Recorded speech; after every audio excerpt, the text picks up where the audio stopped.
हे guys, good morning. So कल बहुत सारे एनबीएफसीज का रिजल्ट आए। So I will probably have to do 8 to 10 NBFCs and small finance bank का updates एक या दो वीडियो में। I guess I will be able to cover it. So let's start with the companies.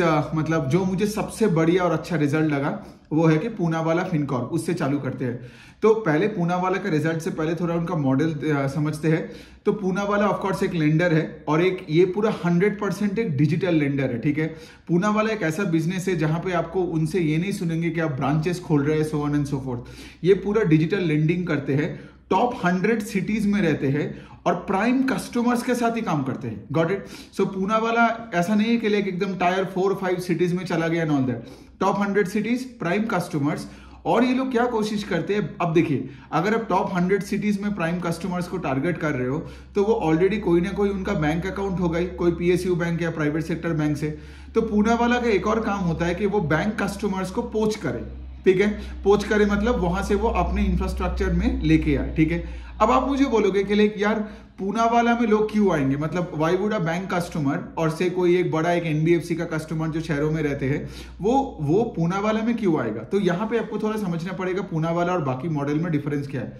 पहला तो point है कि like Poonawalla में क्या बोलते हैं कि वो अपने ट्रांसपेरेंसी में बहुत खेलते हैं बात को। मतलब यहाँ पे उनका ये कस्टमर्स को बोलते हैं कि आपका कोई हिडन चार्जेस नहीं है। आप देखोगे बैंक्स में बहुत हिडन चार्जेस, प्रोसेसिंग फी, ये वो हो जाता है। पूनावाला वो सब लेता नहीं है। सेकंड है, वो कस्टमर को बहुत फ्लेक्सिबिलिटी देता है इन टर्म्स ऑफ, से फॉर एग्जांपल कस्टमर ने लेट से एक लोन लिया और उसके तुरंत बाद उसको कोई टॉपअप लगा तो पूनावाला उसको प्रोवाइड करता है। ठीक है, तो it's more like a customized solution provider है वो towards its customers rather than making a standardized rule for every customer। ठीक है, तो कस्टमर के साथ उनका रिश्ता इस तरह से बनते जाता है।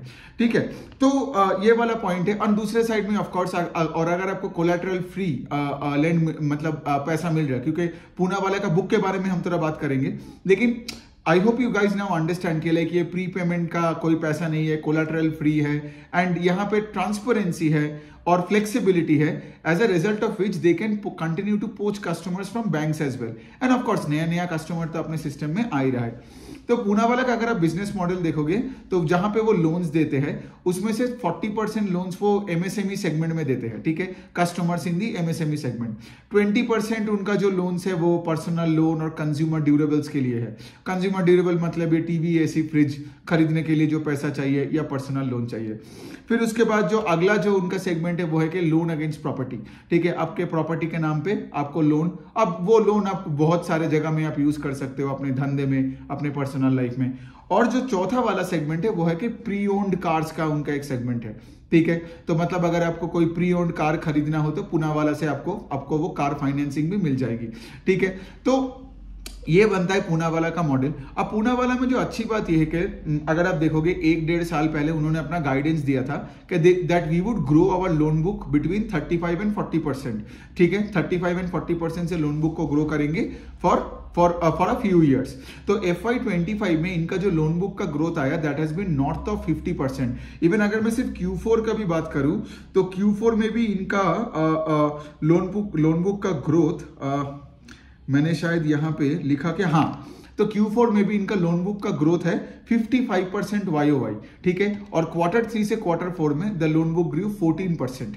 ठीक है, तो it's immense pace of growth है। ठीक है, दूसरे साइड में आप देखोगे पूनावाला का, अब देखो अगर आपका लोन बुक का ग्रोथ 55% है और अगर आपका प्रॉफिट आफ्टर टैक्स का ग्रोथ या ऑपरेटिंग प्रॉफिट का growth is lesser than the loan book का ग्रोथ, मतलब कंपनी को ऑपरेटिंग लेवरेज नहीं मिल रहा है। लेकिन यहाँ पे पूनावाला को ऑपरेटिंग लेवरेज भी मिला। सो if I can just tell you the number, the PAT grew 83% on a YOY level, EPS भी उसी रेट से बढ़ा। So now think about this, loan book grew 55% and PAT grew 83%। और in a rising interest rate environment, वो जो एक और चीज मुझे अच्छा ये लगा कि they have been able to protect their NIMs। मतलब इनका नेट इंटरेस्ट मार्जिन अभी 11% के ऊपर चला गया, 11.04 और समथिंग लाइक दैट। क्योंकि अभी आप देख रहे हो कि बहुत सारे फिनेंशियल्स ऐसे हैं जिनका निम्स में बहुत सारे कॉन्ट्रैक्शन हुआ है, लेकिन पूनावाला में उतना कॉन्ट्रैक्शन आया नहीं है। Even NIMS I think expanded also 4-5 basis point इधर उधर करके ऑन अ YOY लेवल। सो सब कुछ सही है फिर, है ना। और अगर हम दूसरे साइड से देखेंगे और अगर हम थोड़ा सा रिटर्न रेशियोज में देखेंगे, the ROA number, return on asset का नंबर इज एट 5.7%, जबकि लास्ट ईयर सेम क्वार्टर में इट वाज एट 5%। तो अभी देखिए, अभी बात यह है कि पूनावाला ऐसा जो उनका पीपीटी में गाइडेंस का एक स्लाइड होता है, सो दे केप्ट ऑन सेइंग के लाइक हम लोग तो 35 से 40% से ग्रो करेंगे, और आगे का जो ये पैट का ग्रोथ या ईपीएस का ग्रोथ आएगा वो 30-35% CAGR से वो बढ़ता रहेगा। नाउ बात ये है कि आज अगर आप देखोगे पूनावाला का टोटल लोन बुक का साइज है 25,000 करोड़, ठीक है। Now here is the thing, right, क्योंकि आज अगर आप ऐसे स्टॉक्स को देखोगे तो देखिए, कोई रिकमेंडेशन का बात नहीं कर रहा हूं मैं, आप देखोगे पूनावाला का प्राइस टू बुक इस 5 के आसपास है। अब क्या होता है, बहुत लोग बोलते हैं कि लाइक इतना हाई प्राइस टू बुक है, नहीं लेना है एंड ऑल दैट, बट आपको ये समझना पड़ेगा मार्केट तो हमेशा ग्रोथ के पीछे भागता है। तो जो कंपनी 50-60% से ग्रो कर रहा है, अपने ऑपरेटिंग प्रॉफिट को 80% से कॉन्सिस्टेंटली ग्रो कर रहा है, राइट, और जिसका एसेट क्वालिटी, बाय द वे मैंने पूनावाला का एसेट क्वालिटी में बोलना भूल गया, तो उनका gross NPA number is only 1.1%, जबकि लास्ट ईयर से इंप्रूव हुआ है। Got it. तो एसेट क्वालिटी इंप्रूव हो रहा है। प्रॉफिटेबिलिटी मेट्रिक में अगर आप देखोगे, प्रॉफिटेबिलिटी मेट्रिक से तो वो 80% से ग्रो कर रहा है पैट, आपका आरओए बढ़ रहा है, लोन बुक का ग्रोथ 55% से बढ़ रहा है, मतलब क्या, it checks all the boxes. Got it. तो ऐसे कंपनीज, और ये क्या है, सिंस ये डिजिटल मॉडल है, ये एक fintech kind of a model है। आप सोचिए ना, डिजिटल मॉडल को स्केल करना become simpler than a non digital model. Got it. और पूनावाला के पास वो फाइनेंशियल बैकिंग भी है। So the point that I'm trying to make is कि like इस मॉडल का pace of growth will remain high, और there is a high probability का pace of growth will remain high for a longish period of time. As a result of which क्या होता है ना, market में लोग पहले से ही आके वो मतलब आके बैठ जाते हैं उस स्टॉक के ऊपर। So it looks expensive today, right. So आपको ऐसे तरीके से देखना पड़ेगा, rather than just look at a number at a price to book को एक्सपेंसिव है नहीं लेना है, या फिर आप वहां जाके एक ऐसे से कंपनी को, एक फाइनेंशियल को ले लिया जिसका लेट से लोन बुक 5-6% से बढ़ रहा है और वो उसका प्राइस टू बुक है 1।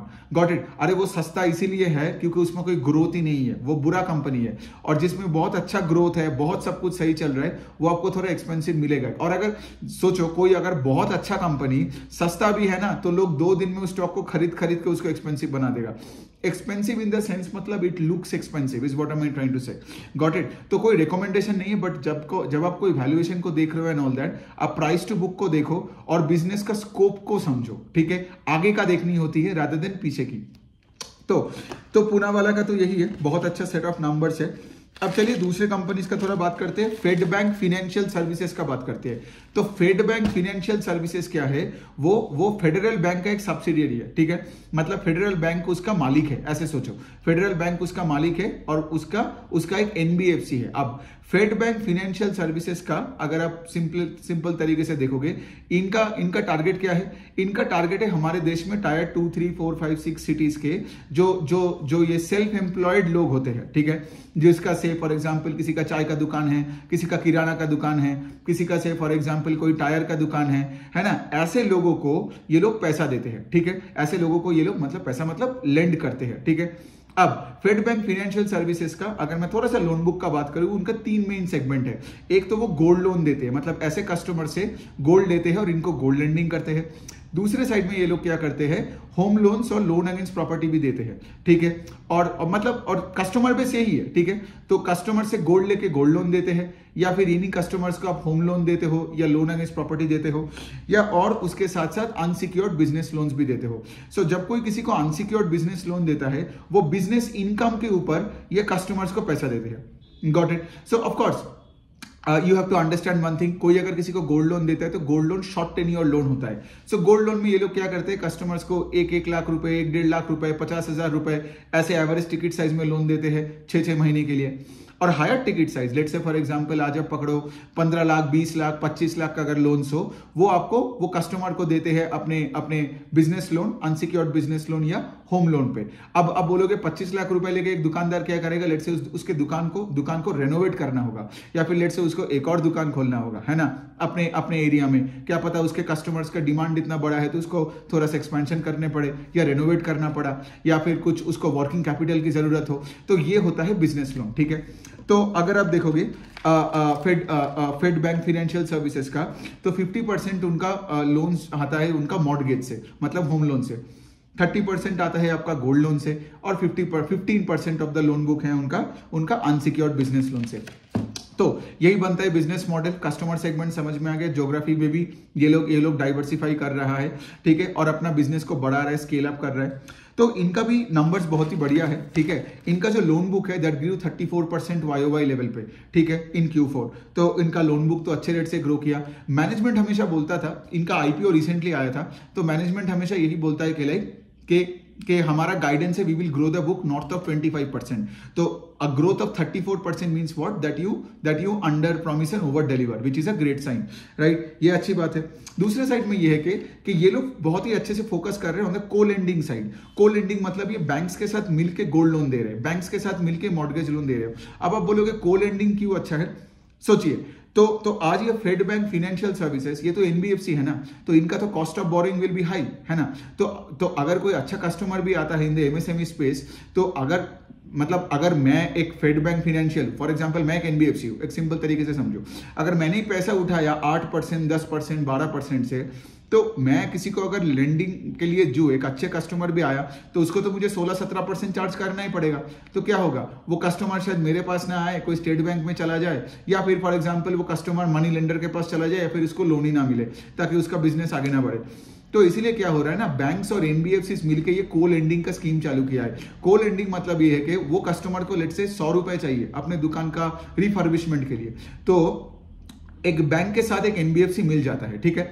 बैंक ने बोला कि चलो तुम 80 रुपए, मतलब तुम 20 रुपए दो, मैं 80 रुपए देता हूं, ठीक है। तो फिर 80 + 20, अब सोचो बैंक से जो 80 रुपए आता है वो तो एकदम लो कॉस्ट डिपॉजिट का मनी है ना, राइट। तो बिकॉज बैंक का तो कासा रेशियो है, बैंक पैसा उठाता है 2-4% से, तो इसीलिए वो पैसा आया तुम्हारा 3-4% से। मेरा जो पैसा गया वो पैसा गया लेट से 7-8% से। तो अभी 100 रुपीज का अगर आप weighted average cost of borrowing करोगे, now the number comes down, right. So then I can go to that customer and say कि लाइक हाँ भाई, अब तुम लोन मतलब मेरे से अवेल कर सकते हो, लेट से एट 10%। और फिर क्या होगा, उससे क्या होगा, वो जो स्प्रेड होगा उससे दोनों को मुनाफा होगा। अब आप मुझे बोलोगे बैंक डायरेक्टली उस कस्टमर के पास क्यों नहीं जाते, करेक्ट, तब तो मतलब बीच में से NBFC को हटा दो, लेकिन ये होता नहीं है। क्यों? बिकॉज आप देखो कि हमारे देश में बैंक्स जनरली सब शहरों में है ना, लेकिन जो गांव में है ना, वहां पे NBFCs का रीच है। मतलब आज अगर कोई भी आप डिस्ट्रिक्ट में जाओगे, जिला में जाओगे, गांव में जाओगे, वहां पे NBFCs उनके कस्टमर्स को पता है कि उनका कस्टमर का हिस्ट्री ज्योग्राफी क्या है, उनका बिहेवियर क्या है, उनका रिपेमेंट हिस्ट्री क्या है। अब बाहर से बैंक अगर आ गया, उन कस्टमर को बारे में पता नहीं, तो बड़ा NPA हो सकता है ना। तो इसीलिए क्या है, बैंक्स क्या बोलते हैं कि तुम 80 रुपए ले लो, ठीक है मेरा, तुम 20 रुपए ऐड करो और दो, लेकिन डिसबर्सल का काम तुम्हारा, सैंक्शन का काम तुम्हारा, कलेक्शन का काम भी तुम्हारा। Got it? तुम्हारा मींस यहाँ पे वो NBFC का जो लोकल्स को जानते हैं। Got it? तो देखिए इससे क्या है, बैंक्स का भी लोन बुक का ग्रोथ हो रहा है, राइट, बिकॉज बैंक को भी तो लोन बुक को तो मतलब उनको तो ग्रो करना ही पड़ेगा, वरना उनका शेयर होल्डर उनको छोड़ के जाएगा। और यहाँ पे सोचो इस NBFC को भी कितना फायदा मिल रहा है, बिकॉज NBFC के पास भी तो उतना पैसा है नहीं कि सारे कस्टमर्स को केटर कर पाए, राइट। किसी को अगर लेट से 4 दुकानें खोलना हो और उसको जितना उसका लोन रिक्वायरमेंट जितना है, शायद वो NBFC के पास उतना कैपिटल है ही नहीं। Got it? तो बैंक्स के पास कैपिटल है, NBFCs के पास रीच है, राइट। दोनों को तुम मिला दो तो बनता है को लेंडिंग एग्रीमेंट। तो ये लोग जो लोग बोलते हैं ना कि बैंक्स वर्सेस NBFCs, उनको एक्चुअली फाइनेंशियल समझ नहीं आता है। यहां पे हमारे देश में बैंक्स और NBFCs दोनों मिलके पैसा बनाएगा, एक को छोड़ेगा ना तो दूसरा कुछ नहीं कर पाएगा। सो यही बनता है बात यहां पे। So coming back to Fed Bank financial services, तो ये लोग क्या कर रहे हैं, द को लेंडिंग और द ऑफ बुक बोलते हैं। ऑन बुक मतलब मैं अपना बुक का, अपने बुक मतलब मैंने खुद से कितना लेंड किया, that is on book. Of book है को लेंडिंग बुक, मतलब मैं बैंकों के साथ मिलकर कितना लेंड किया।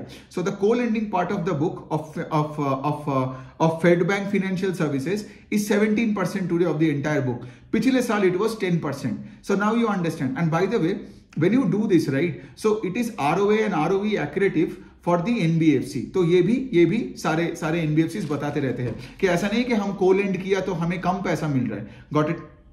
सो ये हो गई बात। और अगर हम फेड बैंक फाइनेंशियल सर्विस के बाकी चीजों पे बात करें, उनका एसेट क्वालिटी भी अच्छा ही हो रहा है, ठीक है। ग्रॉस एनपीए नंबर से 1.7% है, last year it was around 2.2%, और इनका आरओई का नंबर थोड़ा कम है 12%, but it's okay. Why I tell you, because जब कोई आईपीओ लाता है ना ऑल दैट, तब उसका इक्विटी बेस डाइल्यूट होता है ना।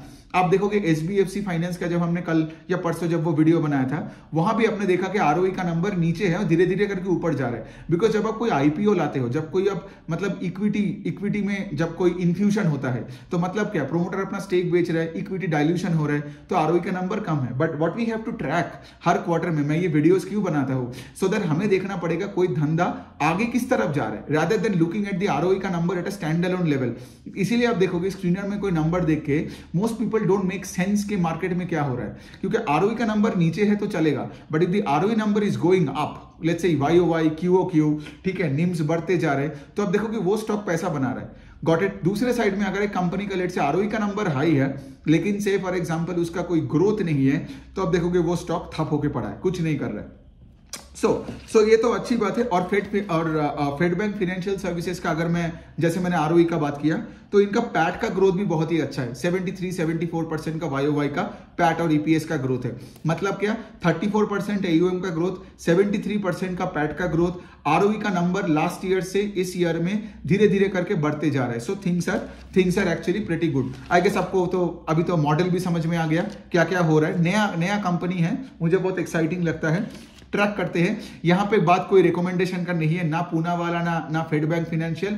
मैं ये सब वीडियोस में आपसे ऐसे ही बात करता हूं, सिखाता हूं, so that you can do the work on your own, कि कैसे एक पीपीटी खोल के क्या क्या मेट्रिक चेक करना होता है ना। तो इसीलिए आप मेरे वीडियोस देखो rather than just looking at the name। तो चलो इस वीडियो में ये दोनों को लगते हैं, अगले भी 2-3 वीडियो बनाना पड़ेगा, because I have a lot more companies to cover.